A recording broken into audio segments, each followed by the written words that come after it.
going over every single change made in the Percy Jackson show from the book. Now, I went through and watched every single episode and read the book just to make sure I was getting my facts right. Now, I think I've watched the series about 4 different times, each episode about 4 or 5 times. I've read the book twice. I've familiarized myself with this material so I could get it right, so we could go through every single change. One quick note though, I am not going to be addressing the characters' appearances in those changes. That would make this video even longer than it already is, and I'm just going to be honest, every single character is different and have many differences in their appearance in the show than as they're described in the book. And there will be spoilers ahead, so if you haven't seen the series, go ahead, click away, watch it, then come back. And I'm going to be honest, if you haven't read the book, go ahead, read it first before you see that. But hey, maybe this is what inspires you to go read the book, so if that's the case, I guess watch on. But that's your spoiler warning, and without further ado, let's go dive into this thing.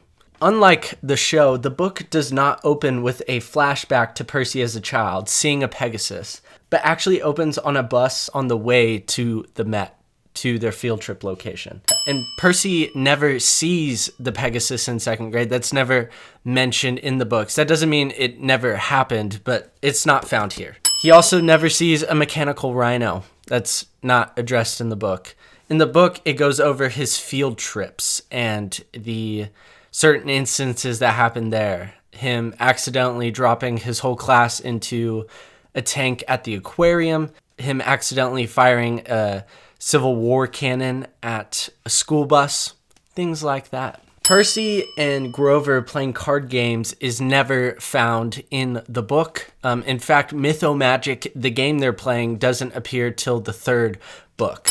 Once they're at the Met in the book, there is a foreshadowing of Kronos being the main bad guy, with Mr. Brunner telling the story of how Kronos ate his children and how Zeus eventually freed them, and that's how the gods rose to power. That's not found here. We find the story of Perseus, which isn't found in the book. There is no flashback visit with Sally and Percy at the Met. That is completely new to the show, not found in the book. At the Met, Mr. Brunner doesn't actually give Percy Riptide during the museum tour. It's actually much later, and we'll get to that in a second. There's also no storm brewing overhead during their time at the museum. It's actually quite sunny. When Percy pushes Nancy in the show, Mrs. Dodds starts speaking to him telepathically and turns into a Fury in front of Percy. In the book, however, Dodds actually takes Percy inside the Met where he and her are alone and then confronts Percy, changing into a Fury in front of him alone, not the rest of the students. Also, before the event with Dodds, Grover actually tries to take the blame upon himself, fearing that the Fury might come after Percy, and so instead tries to take the blame. In the show, that doesn't happen. In fact, Grover actually accuses Percy of pushing Nancy as a way to protect him. So almost the opposite happens in the show than it did in the book. In the book, after Dodds transforms into the Fury, that's when Chiron rushes in and tosses Percy Riptide, not before the museum tour. Percy doesn't pass out after his fight with Dodds in the book. He's actually quite conscious. So in the show, Percy actually keeps Riptide. He never gives it back. But in the book, he gives Riptide back to Mr. Brunner after the Mrs. Dodds incident. In the book, Mr. Brunner actually doesn't give Percy Riptide until they're about to begin their quest. So there's a long period where Percy goes without Riptide in the book. The scene where Percy and Grover are confronted by the principal and Rick makes a cameo, yeah, that scene never happened in the book. Percy actually isn't expelled either for pushing Nancy. Percy finishes the school year at Nancy, but is not invited back next year due to his bad behavior and bad grades, not because he pushed Nancy. There's a discussion between Mr. Brunner and Grover that Percy overhears at Yancey that is completely removed from the show, that kind of foreshadows a summer solstice deadline, the Furies coming after Percy, and Percy being in danger. Percy does not take a Yancey truck back home, but rather the Greyhound bus, and Grover is actually with him. And because the Greyhound bus scene is changed, we also don't get to see the Furies in the first episode. They're actually moved to episode 5. We'll get to that in a bit, but that's another change. Before entering the apartment in the show, Percy has a conversation with Eddie. That doesn't happen in the book. Eddie is there playing poker with Gabe when Percy arrives, which is another change. Gabe is not alone when Percy arrives, like in the show, but rather in the book, he's with his buddies. They're eating pizza, they're gambling, doing all that fun, smelly Gabe activities. Gabe in the book is actually not unemployed.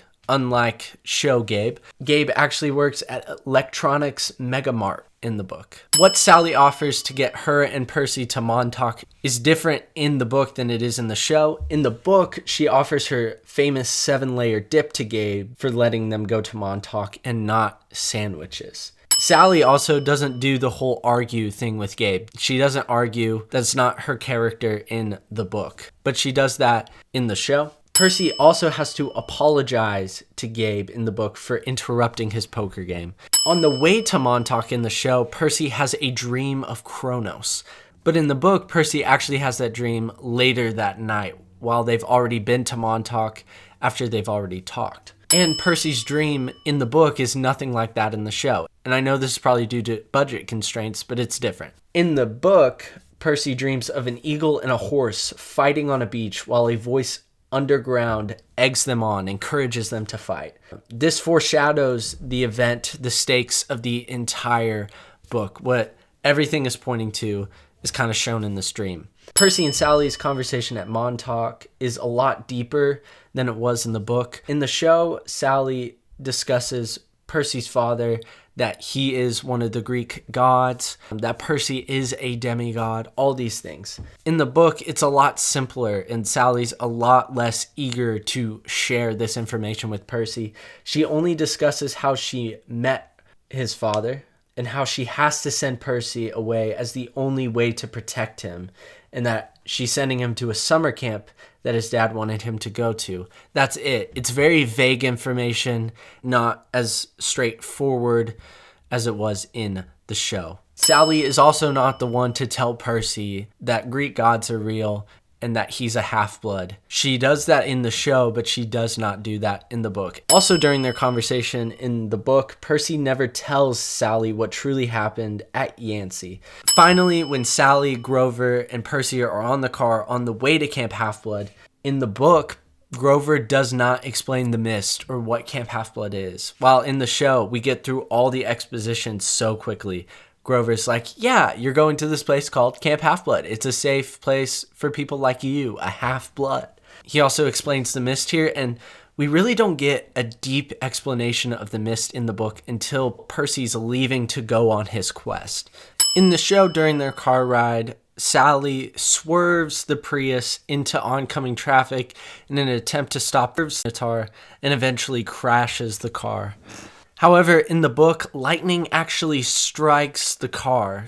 So it's not actually Sally that swerves or the Minotaur's hit that causes the car to crash in the book, but rather lightning striking the car. In the show, Grover is injured during this sequence, but is still conscious, is still talking, giving Percy advice, explaining things to Percy and us, the audience. In the book, however, Grover is unconscious after the car crash, and Percy and Sally have to help haul him to Camp Half-Blood. And during all that, it's very funny. He's just mutters food while he's unconscious. It's pretty funny in the book. In the show, we see Sally take Percy's red rain jacket and run off to distract the Minotaur so the boys can get to camp safely. Again, we see a reversal of the roles. Percy is actually the one that uses the red rain jacket to get the attention of the Minotaur during his fight with the Minotaur. Another small change found in the book is that Percy doesn't have Riptide during the fight with the Minotaur. He has to get creative. But in the show, he obviously has Riptide. We get that cool uncapping sequence and him rushing the Minotaur with his sword. That's not in the book. And then a small change to the defeat of the Minotaur. Percy stabs the Minotaur in the ribs, not the head in the book. Moving on to episode 2, that's right. When Percy awakes at camp and sees Annabeth in the book, she doesn't say, "You drool when you sleep," that's later, but rather she asks him about what was stolen. When Percy awakes a second time, Grover's not there, but rather Argus, who was actually completely removed from the show. So we can actually add 2 changes there. When Grover finally does see Percy, he gives him the Minotaur horn and nectar after waking up. When Percy does awake and he and Grover go to find Mr. D, it's not just Mr. D by himself like it is in the show, but rather in the book, Mr. D and Chiron are playing a game while Annabeth is there watching. So it's a bigger audience in the book. Mr. D actually doesn't mistake Percy's name the first time like he does in the show, but rather actually uses Percy's full name during their first meeting in the book. Percy isn't told that Mr. D is Dionysus in the book. He actually has to piece it together, unlike in the show where Grover just pulls him to the side and says, "Hey, that's Dionysus." In the show, when Mr. D talks to Grover, he assures him that his mission was successful. However, in the book, Mr. D does not view it that way. He views Grover's mission as a failure. As he was dragged unconscious into Camp Half-Blood, he didn't bring Percy back himself. Finally, when we're given a tour of Camp Half-Blood in the show, Percy and Chiron talk about Riptide and its magic and all that stuff. That's not present in the book, because again, he's not even given Riptide till way later. Rather, they discuss how Olympus is in America, how that makes sense, Western civilization, and also about Grover's fate with the council, because again, it was viewed as a failure in the book, not as a success like in the show. In the book, when we're finally shown all the cabins, Percy actually goes into cabin 3, and it foreshadows who his father actually is, as cabin 3 is Poseidon's cabin. In the show, that scene is absent. It's not there. In the show, Chiron walks Percy to Hermes' cabin and introduces him to his new cabin mates, but that doesn't happen in the book. It's actually Annabeth who introduces him to Hermes' cabin when we learn of her crush for Luke, which also is kind of absent in the show. So we can kind of put that as 2 changes as well. During his time at Hermes' cabin in the show, we see that he has his possessions, his blue candy. That's not in the book at all. In fact, all Percy has in the book is his Minotaur horn, which is notably absent from the show. Something notably absent in the show is Percy and Annabeth's tour of Camp Half-Blood together, where we learn that they're all children of the gods of Olympus and a lot of other key details. We don't get any of that here in the show, which I think is kind of disappointing. There's a scene in the show where Grover goes to the council to talk about the fate of Sally Jackson. That is non-existent within the book. That doesn't happen. That's completely new to the show. Mr. D, Chiron, and Grover also never have a conversation about Sally being alive in the book for good reason, because Grover was passed out. He did not see Sally get taken by Hades. Right after this scene, we see Percy having a nightmare about Kronos yet again, but his next recorded nightmare doesn't happen until after he's claimed in the book. So again, another change. Percy's dream in the book is also different from that shown in the show, again, probably because of budget. In the book, his dream includes 2 men wrestling each other with a voice from underground telling Percy to come down to him. On his technically second day at Camp Half-Blood in the show is when Percy finally comes face to face with Clarice. However, in the book, he actually meets Clarice during his tour with Annabeth. And at that same time is when the bathroom scene happened. He first meets Clarice, and then he's introduced to the toilet at the very same time. Percy's training montage is a lot longer in the book than it is in the show, and Chiron is actually the one who attempts to teach Percy archery, not Luke in the Hermes cabin. In the book, during the training montage, we get to see Luke training Percy with a sword, where we get further foreshadowing that Percy's the son of Poseidon when he instantly turns into an experienced sword fighter, a really good sword fighter, when he drizzles water on his head. That scene is completely removed. Although we do get a training scene later in the show It's not this moment. And so this is still a change. In the show, we see at lunchtime, Percy is introduced to this whole idea of sacrificing his meal. Percy actually does this way earlier in the book at his first dinner at camp. An entirely new scene added in the show is Percy offering his food to talk to his mom. That is non-existent in the book, completely new. Capture the flag in the book happens during the evening, not during the day like we see in the show. This is an understandable change in the show. You don't want this at night. That would be hard to film, but it's still a change nonetheless. Percy is actually stationed at Border Patrol next to the creek. He is given a very specific task, unlike in the show where he's just left in some random area. The fight with Clarice happens very much the same in both the show and the book. The only change is that Percy finally is able to defeat Clarice and her cabin mates once he gets into the creek. That's when the tide changes in the fight. Annabeth never pushes Percy in the book. He is already in the creek when she notices the water start to heal him. And also in the book, that is noticeably missing from the show, is after the conch horn blows, a hellhound breaks into camp and attacks Percy. And luckily, Chiron saves him, but this scene is completely removed from the show. After the events of Capture the Flag, we are then given a scene where Chiron and Mr. D are talking to Percy about his quest to go find the Master Bolt.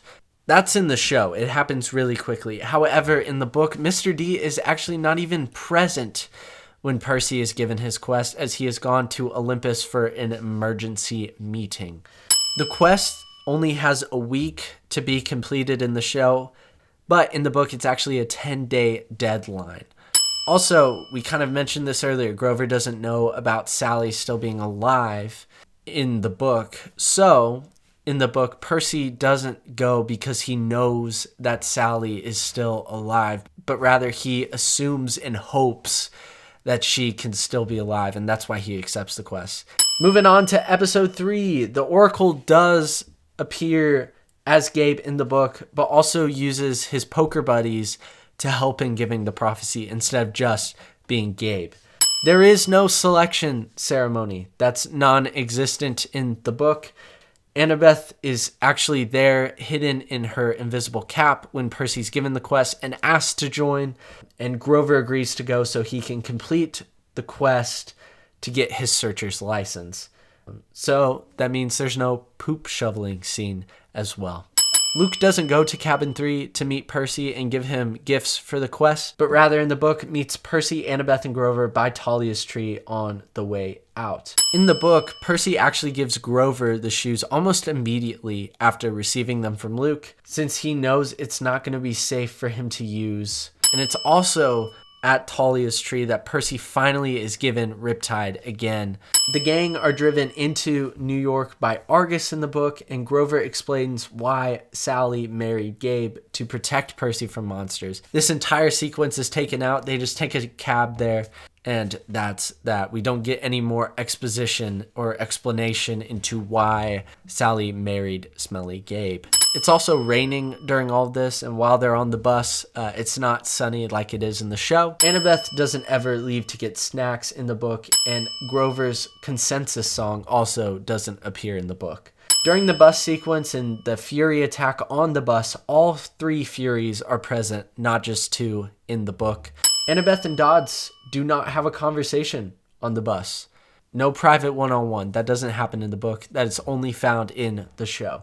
Dodds also isn't there for Percy. She's there for it, which the gang doesn't know what that is yet, but it ultimately ends up being the Helm of Darkness. Percy actually kills 2 of the Furies on the bus, not Annabeth. They changed that in the show where Annabeth kills one of the Furies. In the show, the trio just kind of flee the bus, and that's that. But in the book, it's taken to another level when lightning actually explodes the bus, kind of like it did earlier during the Minotaur chase sequence. The gang doesn't follow a Sadar path in the book, but actually the smell of food. That's what leads them to Auntie M's place. The conversation in the woods right before Auntie M's is focused on why the quest is important to Annabeth. That's the central point of the conversation in the book. However, in the show, it's about Percy's doubts.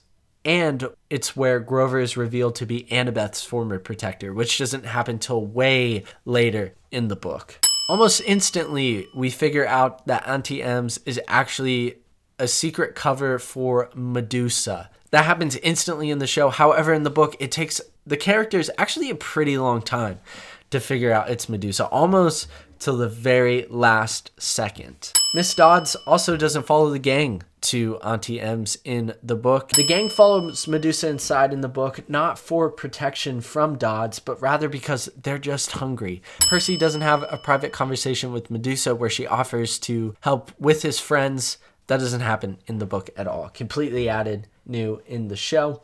In the book, the gang fight Medusa in the garden, not a basement. Uncle Ferdinand is not found in the basement like he is in the show, but rather he is found in the garden. And then towards the end of the show, we see a conversation in the basement where the three friends make up, where Percy admits that he chose Annabeth because he didn't think they would ever be friends. All of that doesn't appear in the book. And in fact, Percy doesn't tell really anyone about the last part of the prophecy where he will be betrayed by one he calls a friend. Hermes also doesn't appear at all in The Lightning Thief. So in both episode 3 and episode 6, we see Hermes. He's not at all present within the book. Now, moving on to episode 4. Episode 4 opens with a flashback sequence with Sally in the pool with a younger Percy. That's never found in the book. During a dream sequence, Kronos actually tries to bargain with Percy in his dream and offering to give him his mother. That doesn't happen in the show. The way our heroes get on the Amtrak is completely removed from the show. They find a poodle who has a conversation with Grover and agrees to turn herself in. That way, Percy and his friends can get the reward money to buy a train ticket. Echidna actually never crashes into the Amtrak in the book. She doesn't appear till the Arch sequence. The show removes a conversation on the Amtrak about Annabeth's dream to become an architect. That's actually why they go to the St. Louis Arch. Another change in the conversations is that the reveal of Pan and Grover's quest for a searcher's license actually happens after the Medusa encounter while they were still at Auntie M's, not on the Amtrak.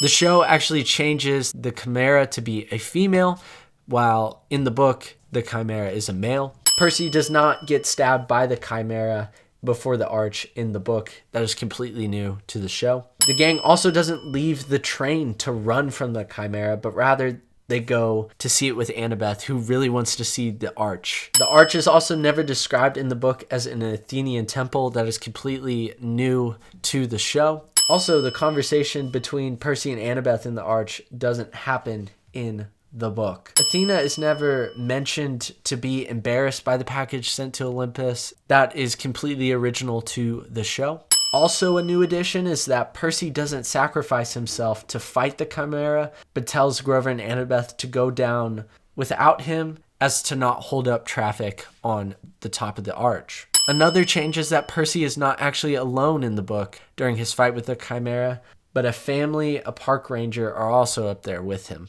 Another change is that Percy doesn't fall off the Arch in the book, but rather jumps, trusting that his father will save him. We see in the show that when Percy lands in the Mississippi River, that he's struggling to breathe. He doesn't know if he'll live or not. He's stuck underwater beneath some debris.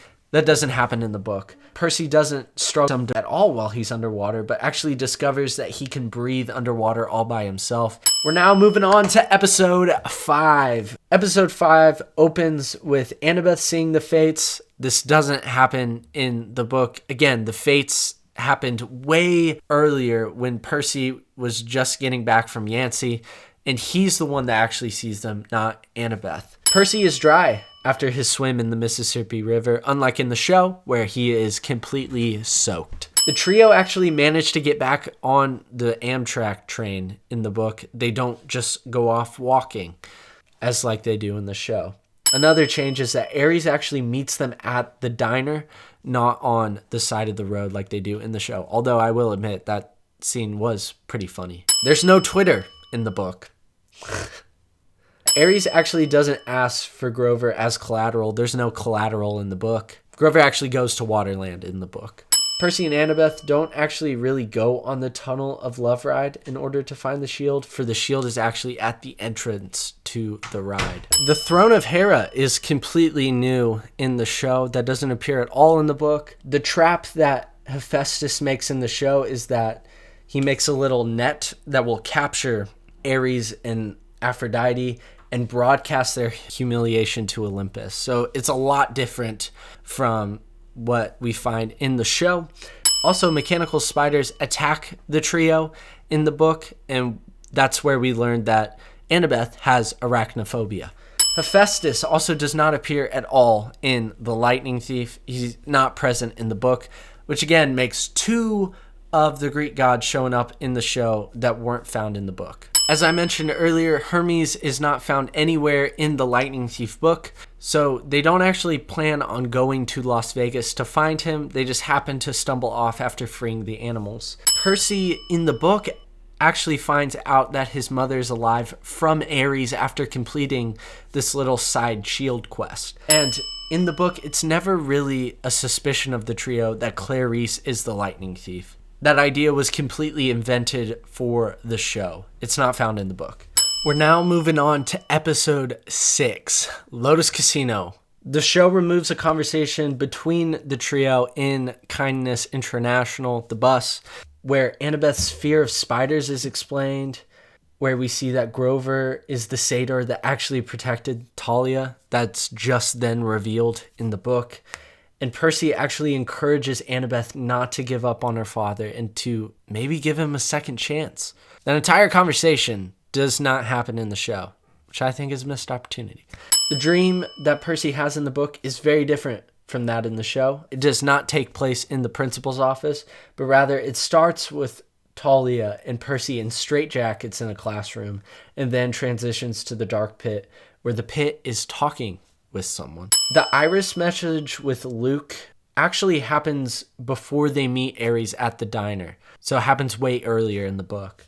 The show removes any talking zebras, or really, I didn't see any zebras in the show. Maybe I missed it. Let me know.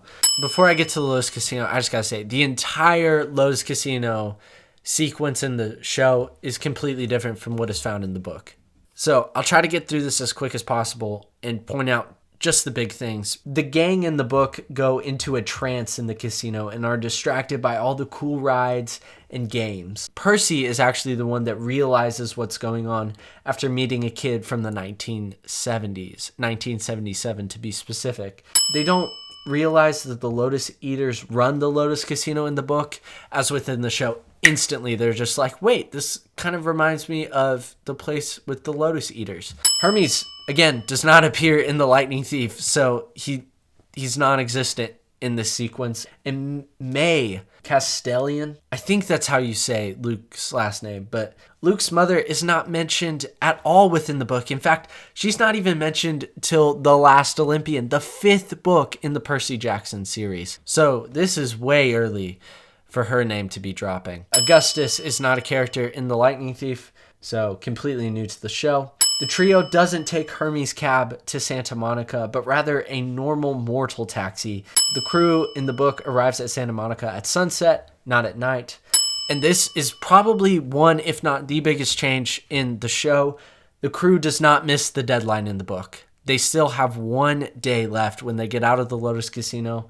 And finally, to wrap up the changes in episode 6, the Nereid only gives Percy 3 pearls in the book instead of 4 like in the show. Finally, it's time to move to the underworld in episode 7. The episode opens at Krusty's waterbed palace, but it is not the entrance to the underworld in the book. It's actually just a store that the trio goes to escape a gang of mortal kids trying to attack them. Like many a time earlier in the show, the trio knows instantly who Krusty is, as within the book, they do not. In the book, Krusty is actually able to trap both Grover and Annabeth in waterbeds. And Percy actually tricks Krusty into laying on one of the beds himself. And that's where they are finally able to defeat Krusty. So Krusty lies in one of the beds by himself in the book, instead of Annabeth pushing him like in the show. The red ball Annabeth brings to the underworld was actually from Waterland in the book, not from Krusty's office. You will find this a common occurrence in this episode, and this is the first of many. There is no Sally Jackson flashback scene in the book. This is exclusive to the show. The trio enters the underworld by Charon's boat, again, not through Krusty's underwater palace, and not at the edge of the border of the underworld. They go the traditional route. Cerberus does not chase the trio in the book. He actually plays with them as Annabeth throws him the red ball almost instantly, and they play and kind of almost become friends by the end of it. The trio enter through the gates and not over the wall because Cerberus doesn't chase them. And again, for the second time, there's no Sally Jackson flashback sequence in the book. Non-existent. They changed the field of Asphodel in the show. It's a place where spirits are bound by regret. That's not the case in the book. It's actually where spirits wander around aimlessly. It's the place where people go that didn't really do much with their lives. They didn't live good lives that were worthy of reward, but they also didn't live bad enough lives to deserve punishment. So another change there. Cerberus, again, doesn't chase the group and also doesn't do it throughout the underworld. Once they get past him at the gates, they're good. They don't encounter him again. Annabeth doesn't get stuck in Asphodel in the book or leave the underworld. She's there when they meet Hades during all this stuff that happens in the underworld in the book. The big reveal of Percy carrying the Master Bolt in Ares' backpack actually happens at Hades' palace. Hades is the one that reveals it to them, not during Grover's fall into the pit of Tartarus. That's not where that happened. So it happens way earlier in the show than it does in the book. For the third time, there is no Sally Jackson flashback sequence. Hades appears to the trio in the book as 10 feet tall. He's kind of meant to be the first, truly powerful being that Percy runs into, and the one that Percy's, first intimidated by. Not very intimidating in the show. The reveal that Kronos is the one secretly behind everything that happens way later in the book. It doesn't happen till Percy goes to Olympus, but here in the show, it happens while he's at Hades' palace. For the fourth time, there is no Sally Jackson flashback sequence, and there is no recording that she met with Poseidon any time after Percy was born. So all that's completely new to the show. When the trio use the pearls to escape the underworld in the book, they actually wind up at sea near the beach of Santa Monica and not at Montauk like in the show.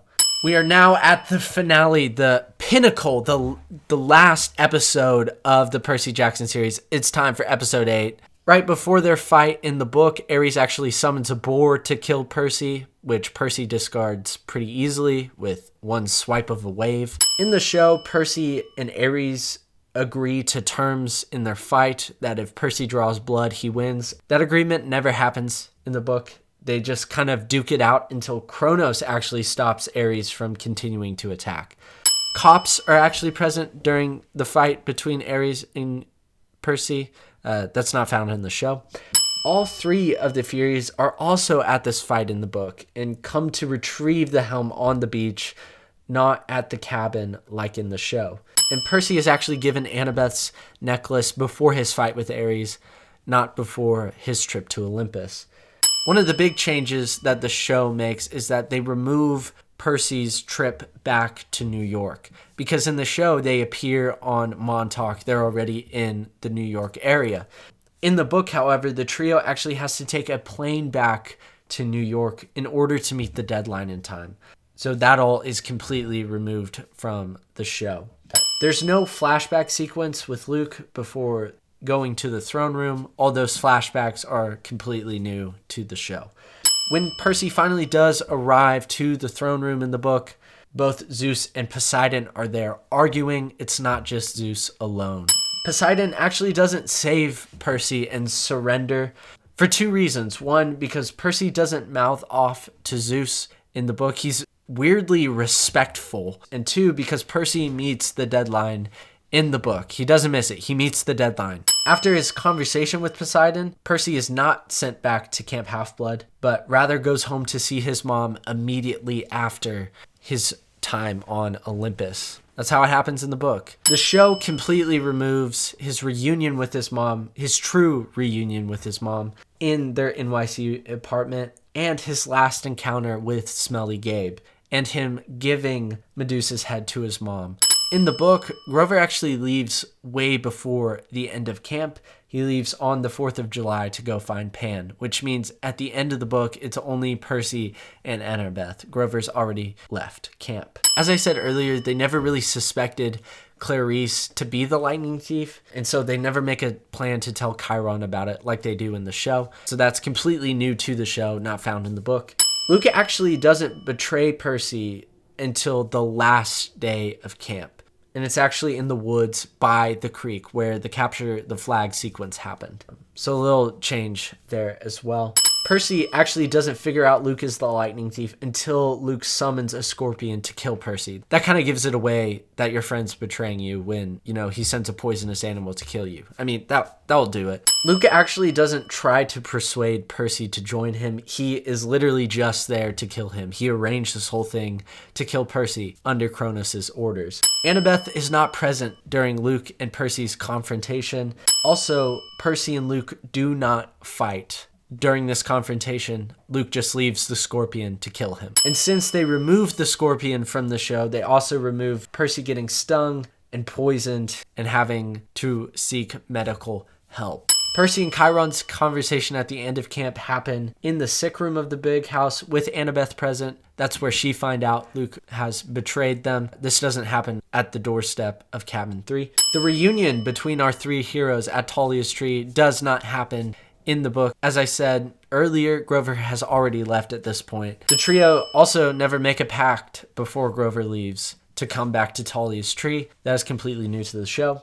In the book, the story ends after Percy and Annabeth leave camp. We don't get any extra material like we do in the show. It's also added in the show that Percy has another dream after he completes his quest. The dreams stop once he completes his quest in the book. They don't come back again. So this is a new sequence. And finally, the last change, how Gabe got turned into a stone statue. In the show, he picks up Percy's package and opens it himself, revealing Medusa's head and turning him to stone. In the book, however, it's kind of assumed that Sally does it, that she's the one that uses Medusa's head to turn Gabe to stone. That's it. That's all the changes. Oh my goodness, were there so many. I may have mentioned one or two more than I thought I would have, but in my list right in front of me, it says 182 changes. I'll flash the correct number on the screen if it's less or if it's more. But that's a lot of changes. And the purpose of this video is just to show how many changes there were. It's not meant to necessarily complain about them or to point out all the bad ones. But the goal wasn't to bash on the changes. It was just to show how many there were and to show how many changes were made to big events. These weren't just little changes like there being Twitter in the show. I know I poked fun at that, but that's not the point of this. But that's not the point of this video. It's to show the big changes made. And again, I'm going to say this. I really enjoyed the show. It didn't live up necessarily to my expectations. I was disappointed in a lot of areas. But overall, I thought it was a good thing. But yeah, I enjoyed it. It's not to bash on the show. That's not my intention. It's to show the changes that were made, to show how many there were. That's the point of this video. And I hope you found it entertaining. I hope you found it informative, and I hope you enjoyed the video. But that's it for me. That's all the changes made in the Percy Jackson show. I hope you enjoyed the video. Let me know down in the comment section below what you guys thought. What did you think of the changes? Which ones did you like? Which ones didn't you? Let me know all that down in the comment section below. But as always, thank you all so much for watching, especially this super long video. I really do appreciate it. And as always, I love you guys. And until next time, peace out, bro skillets.